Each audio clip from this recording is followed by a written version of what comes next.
Good morning, all. This meeting is called to order. Mr. Truman, has anyone signed up for public comment? Good morning, Commissioners. Les Truman, General Counsel. We have one individual registered for public comment. We have John Alexander. Mr. Alexander, if you could go ahead and unmute yourself and begin.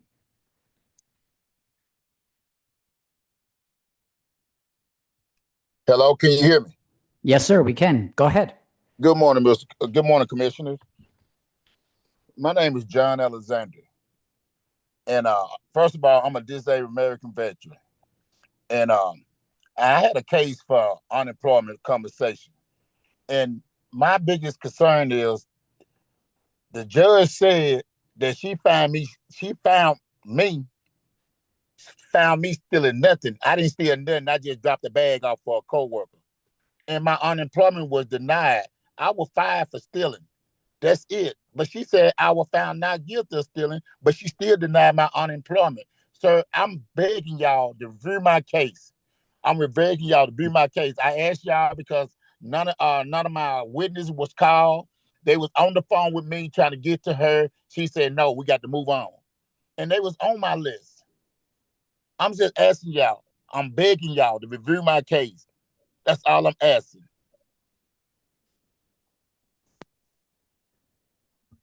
Thank you very much. Commissioners, that's what we have for public comment this morning. Thank you, Mr. Truman. Moving on to agenda item 3, we have no cases to reconsider under agenda item 3. Correct, no cases. Yep. Under agenda item 4, these are tax liability cases. We have 2 cases on docket 14. Good morning. For the record, Hugh Daniel, Special Program Appeals. That is correct, Chairman Daniel. There are 2 tax liability cases on docket 14. The first case number is TD-24-060-1124. Commissioner Esparza. I agree with the recommendation. Commissioner Trevino. I agree with staff's recommendation. And Chairman Daniel. Agree with staff recommendation. The second case number is TD-24-068-0524. Commissioner Esparza. Agree with the recommendation. Commissioner Trevino. I agree with staff's recommendation. And Chairman Daniel. Agree with staff's recommendation. Thank you. That concludes tax liability cases for this docket. Thank you. No fair housing cases under agenda item 5, no child labor cases under agenda item 6. Under agenda item 7, we have no wage claim cases pulled for additional discussion on docket 14. That is correct. None pulled for additional discussion, but you should have received the wage claim short form dissent list for docket 14. I move we accept staff recommendations on the remaining wage claim cases on docket 14. I second the motion except for those cases which I am dissenting, as reflected on wage claim short form dissent list for docket 14. I concur with the chairman's motion, except for the cases on which I am dissenting as reflected in wage claim short form dissent list for docket 14. Motion passes with the exceptions noted. Let's move then to agenda item 8, consideration of unemployment insurance cases. Please proceed when you're ready. Case number 3628274, Commissioner Trevino. The decision should be modified. I agree that the claimant established good cause for missing AT1. However, regarding the job separation, the employer discharged the claimant for allegedly failing to properly clock back in after returning from her lunch. The claimant offered credible firsthand testimony that her failure to clock back in was simply a mistake on her part and denied the employer's allegations of any intentional misconduct. This was an isolated timekeeping incident, and the claimant had worked for the employer for 9 years without receiving any prior warnings for similar issues. Therefore, the claimant was separated for reasons other than misconduct. Modify the AT, claimant established good cause for AT1, valid claim, no misconduct, bill reimbursing employer. We should affirm the AT decision. First, I don't dispute the good cause and validity claims and findings. Concerning the job separation, the claimant was discharged for not complying with the employer's timekeeping policies. The employer provided testimony and timekeeping records in support of this position. More importantly, the claimant admitted to several policy violations. She made a mistake when clocking back in from lunch, took more than the allowed 30-minute break, did not inform the charge nurse about the extended time break, and failed to have her supervisor correct her time card as required. Thus, the claimant mismanaged her position of employment. We should affirm the AT decision. The claimant had good cause for her non-appearance, valid claim, misconduct, reimbursing employer not billed. Good cause, valid claim, misconduct, reimbursing employer, not bill. Short form dissent. Yes, sir.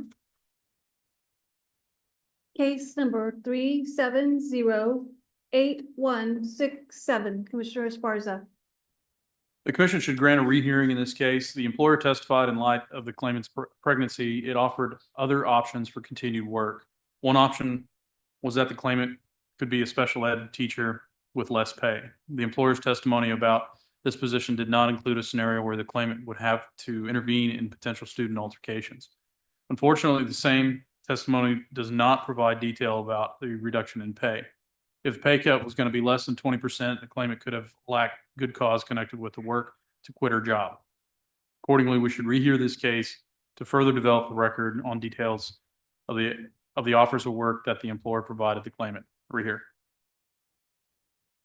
The AT decision is not supportable. Although the claimant was hired as a classroom aide, the employer often required her to work as a substitute teacher when they were short-staffed.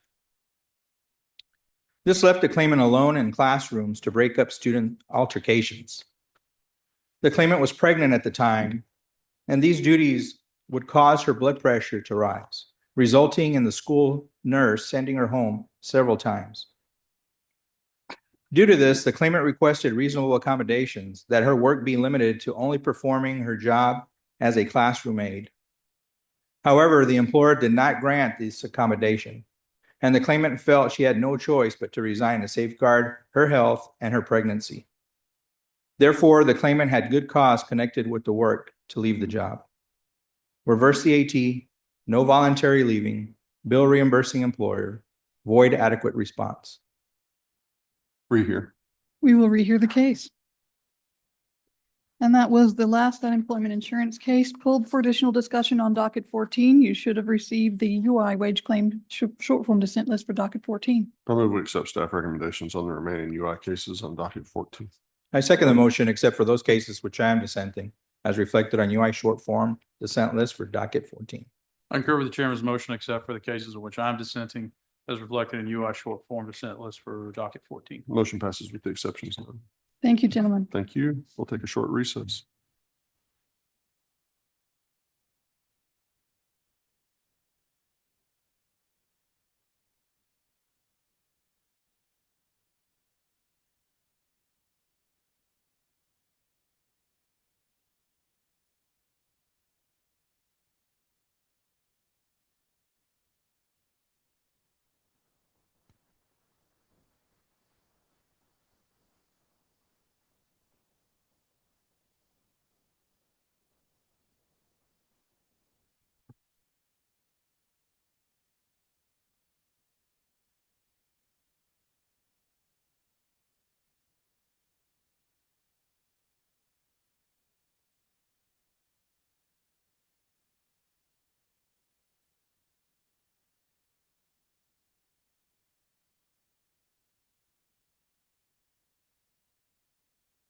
All right, this is agenda item 9, fiscal year 2025 funding for TRS centralized assessment.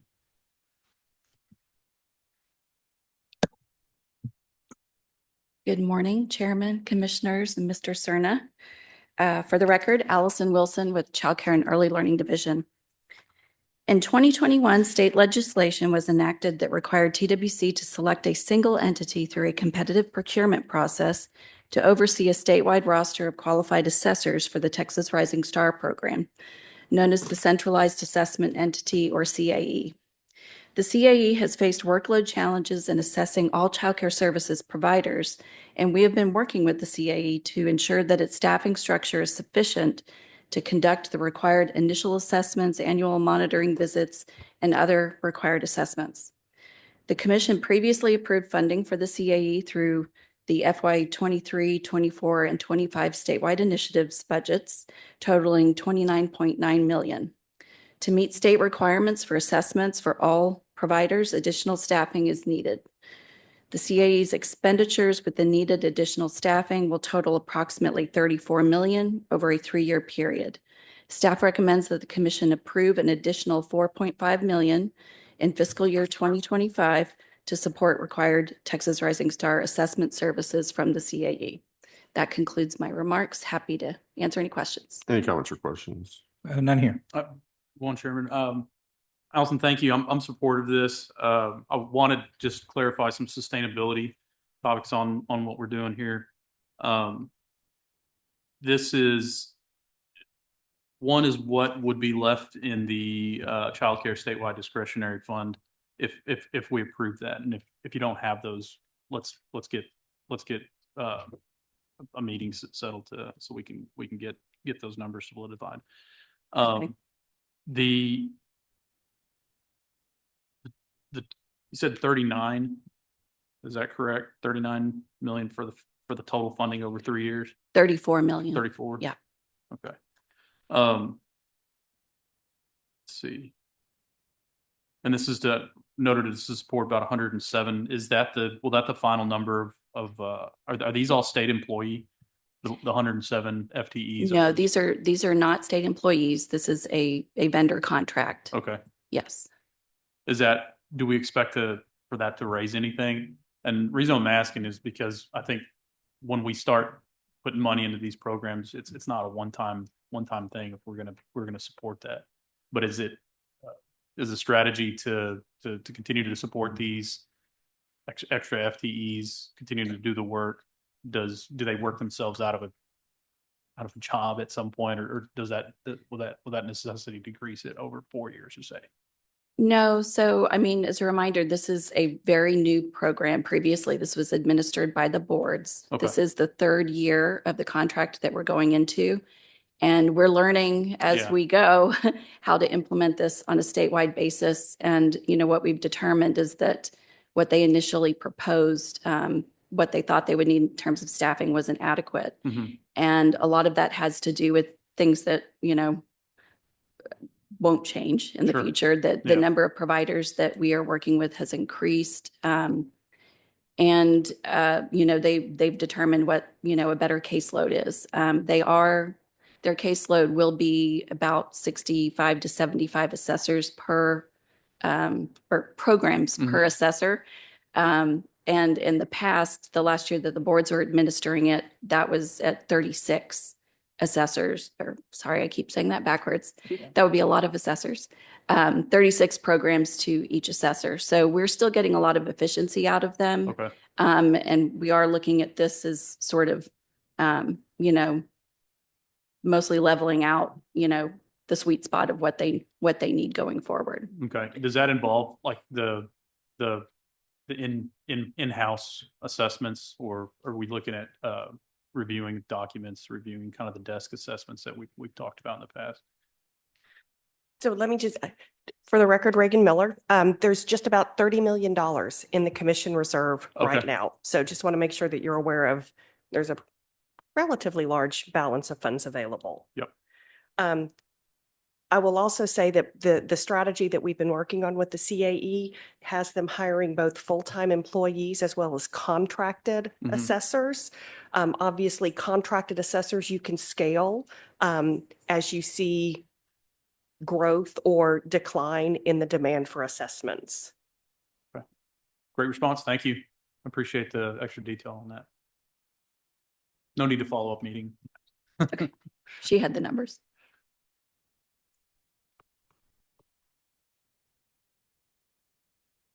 I was trying to figure out how to spare you a meeting, but I can't. I'm concerned about how this is rolling out. Can you and Reagan come by and give me a little more thorough briefing on kind of where we started and where we are now? And I just want to think through some things, but I don't have any action for today. Any other comments or questions? I got a question. Do we hold this then? No. Okay. I mean, look, it has to be done. It's just, Yeah. I mean, if you think about it, like one entity applied to be the thing. Yeah. They're trying to be the thing.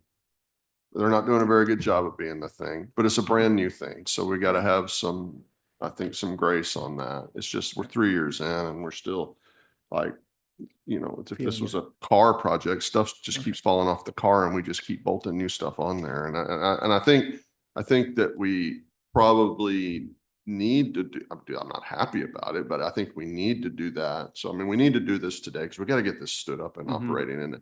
And I think our crew here at TWC, I mean, I think they're I think they're being innovative. I think they're trying to get some things done. I don't think this is anybody's fault. I just think it's the situation we find ourselves in. I agree. Yeah, thanks, Chairman. I appreciate that too. And again, ultimately, I just want to make sure that you as the subject matter experts can relay whether or not we're gaining ground on it or not. Well, and I'll also add that this third year that we're about to renew, that we are adding language into that renewal contract that will set some benchmarks for how many assessments they have to complete by when, and that will be tied to liquidated damages. Good. Good. Thanks for that. Is there a motion? Chairman, I move that we approve the addition of $4,500,000 in fiscal year 2025 statewide initiatives funding to support the Texas Rising Star assessments conducted by the TRS centralized assessment entity as recommended today by staff. My second. Yeah, it's been moved second. Vote carries. Thank you. Thank you. Thank you, Austin. Agenda item 10, selection decision for AL Career Pathways Professional Development Center.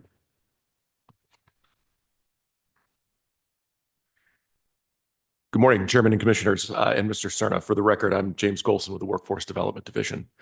Today, I'm presenting the RFA selection decision for the AEL Career Pathways Professional Development Center. Briefly, the purpose of this RFA is to provide evidence-based professional development services and conduct evaluation projects for AEL grantees and workforce system stakeholders on AEL career pathway models. The RFA evaluation team reviewed 6 eligible applicants and selected 1 for the maximum available award of $1 million. The grants are anticipated to begin in June of 2025. This morning, staff recommends approval of 1 award in the amount of $1 million for the AEL Career Pathways Professional Development Center. I'd be happy to answer any questions y'all might have. Any comments or questions? No questions. None. So you're asking us to ratify the work of a committee that did the work. I believe that is correct, sir. And we didn't review these. I didn't make any decisions. I'm just supposed to ratify somebody else's decision. I believe that is the case. Yes, sir. Is there a law that says we have to ratify that person's decision? I believe that it is statutorily required for AEL selection decisions to be ratified at the dais. It's statutorily required? Or its agency rule. There used to be a rider, but I don't think that rider's in there anymore. Pretty sure this is regulatory. Mr. Troman's going to clear this up. I believe that's correct. It did used to be a rider, so it had that level It of was authority. statutory at one point. But since it has now been reduced to our rules, So this is a rulemaking issue. if that's to be addressed, that would be the mechanism. Yes, sir. Got it. All right. Any other comments or questions? No, none here. Is there a motion? Chairman, I move that we approve the grant award for the Adult Education and Literacy Center Pathways Professional Development Center totaling $1 million as described in the discussion paper and recommended today by staff. My second.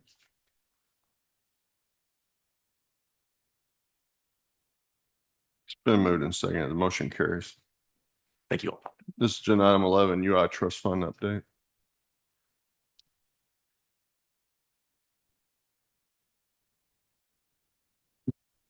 Good morning, Chairman, Commissioners, Mr. Cerna. For the record, Chris Nelson, Chief Financial Officer. This morning, I'll be giving you an update on the estimated trust fund balance as of September 30th, 2025. Right now, we're still projecting a little over $2 billion in revenue. I've increased the projected benefit payout to $3.122 billion. That will still require us to transfer estimated $456 million from ETI, the ETI account, into the trust fund. As of right now, I'm still projecting with the projected floor of $1.35 billion. That would put us $299.3 million below the floor coming September 30th, 2025. At that point, if these assumptions hold true, at that point, under statute, a possible deficit tax would come into play. And that concludes my comments. I'd be happy to answer any questions. Comments or questions? Thank you, Mr. Nelson, and please keep us all informed of any changes on that. Thanks, Chris. I do want to say that I'm interested in see if we can have some actions or any kind of discussions, once again, at a time convenient to mitigate to mitigate the trust fund balance impacts for the next fiscal year for 2026. Of note, see if we can talk with the agency and visit about options possibly to ensure employer tax remains as low as possible when maintaining fund levels for 2026.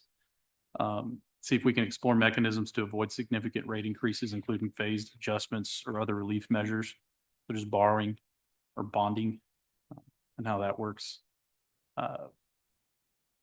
Any available federal grants or emergency funding options that we can consider, strategic transfers or borrowing mechanisms that minimize the financial burden on employers, or other methods. But for me, I'd like to just try to start learning about some of these options, and historically, what have other administrations done in the past to soften this once we get to October. And I think it is October, right, when we start looking at those numbers again? Yes, the tax start doing it. calculation period ends September 30th, 2025. Okay. And so you we take, calculate October 1. correct. Okay. Yeah, Chris, thank you so much. And I did want to, I did leave this off. This also includes an estimated $68 million that is in the current supplemental appropriation bill for the UI Trust Fund as well. It's on row 1.04. Mm-hmm. That's part of this estimated balance as of right now. That's included? That is included. Since it's in this, at least the pending supplemental appropriation bill, I went ahead and included it. Okay. If it gets removed at some point, we'll take it out. But since it's there, we included it. Okay. In the assumptions. Thank you for that. So we're about the halfway point. Correct. We're 6 months through the year. And you're projecting that we're about 300 million off of where we were 6 months ago when we made the initial projection. Correct. What has changed during that 6 months that shows this greater expenditure of funds? The biggest driver of it is the expenditure payout. So in December, when we had the discussion on the tax rates for that presentation, I had kept benefit payout at the 2024 level, which was 2.86 billion. We're 6 months through the year. We're just under $1.5 billion payout right now. So we're headed to, we're at a higher trend than we were in 2024.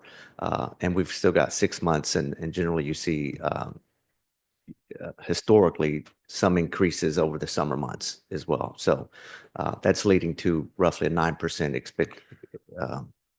increased higher payout. Yeah. So the $300 million projected deficit is about a 9% change from where we were.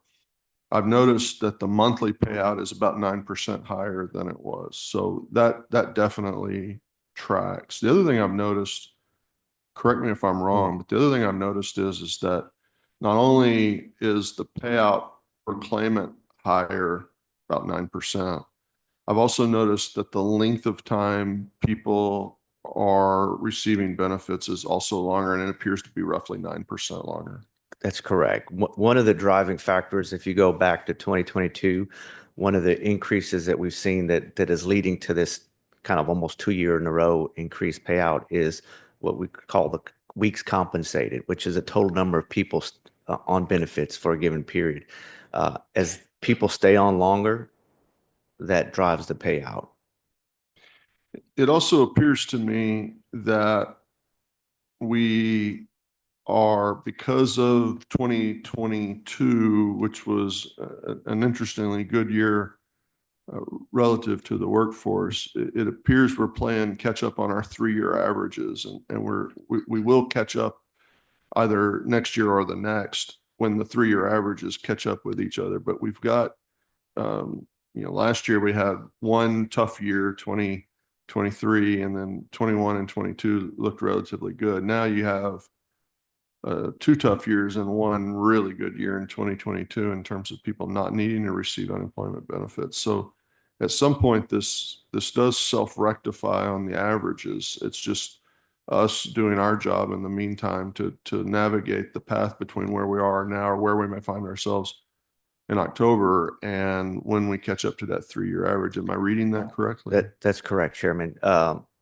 The general tax, the biggest driver on the general tax is it is a 36-month look back. So if you go back to 2022, when we had a historically low $1.7 billion payout, that's factored into that 36-month general tax rate that employers are currently seeing. As we go into next year, you drop that oldest year off, and then you've got 2024 at a higher rate, 2025 headed toward a higher rate. So in general, you will see the average general tax rate go up for the next year's assessment as well. Like, as you said, these things will catch up. The statute is designed to kind of collect what it pays out over a period of time, and it will catch up to itself. This is very reflective of 2017. Yes. We rolled off of 15 and 16. 15 was an excellent year. 16 was a good year. 17, we had a hiccup in oil prices in February, and the economy kind of, it didn't even stumble. It just kind of took a sidestep and came back at it. And by 2018, and then particularly 2019, you see the economy just roaring back into position. But as those 3-year averages caught up in 18 and 19, some things that happened in 17 just started to pale by the time we got to 19. This appears to be an interesting cycle. I've looked back about 50 years, and this appears to be a recurring cycle in the Texas economy. So I think we can look to the past at least for some instruction on how to consider this moving forward. And I think the numbers are pretty clear. It certainly over the last 20 years, as I reviewed it, it would appear that there's some lessons in there that can be learned. All right. Any other comments or questions for Chris? None here. Thank you. No. Thank you, Mr. Nelson. Thank you. Agenda item 12, board nominations.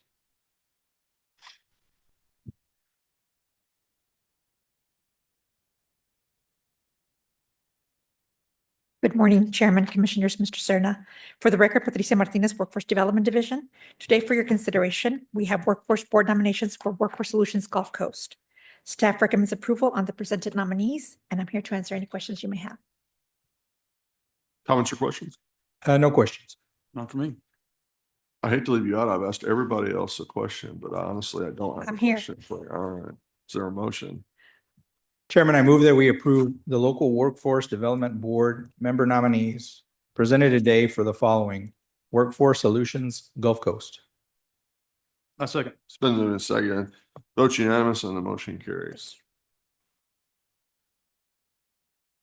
And now a legislative report.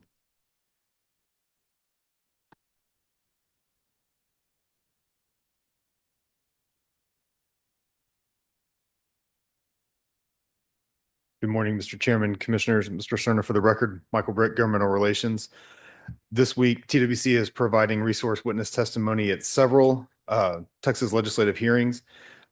This morning, TWC provided resource witness testimony before the House Subcommittee on Workforce. TWC testified on House Bill 669 by Representative Gonzalez, which relates to a database of employers penalized for failure to pay wages. And Chuck Ross was our resource witness, along with Mary York on House Bill 3173 by Representative Talarico, which relates to planning, notification, and evaluation requirements with respect to workforce development programs in the state. And Reagan Miller served as a resource witness on House Bill 3807 by Representative Harris Davila, which relates to establishing a child care services waiting list priority for children of child care workers. Tomorrow morning, TWC will be providing resource testimony for 3 bills before the House Committee on Trade, Workforce, and Economic Development. We'll be testifying on House Bill 199 by Representative De Ayala, which relates to the maximum amount of unemployment benefits payable to an individual during a benefit year under the state UI program. And Eric Holland will serve as the agency's resource witness. Also, House Bill 3698 by Representative Vo, which is TWC's legislative proposal related to RESEA, and Mary York will serve as our resource witness for that bill.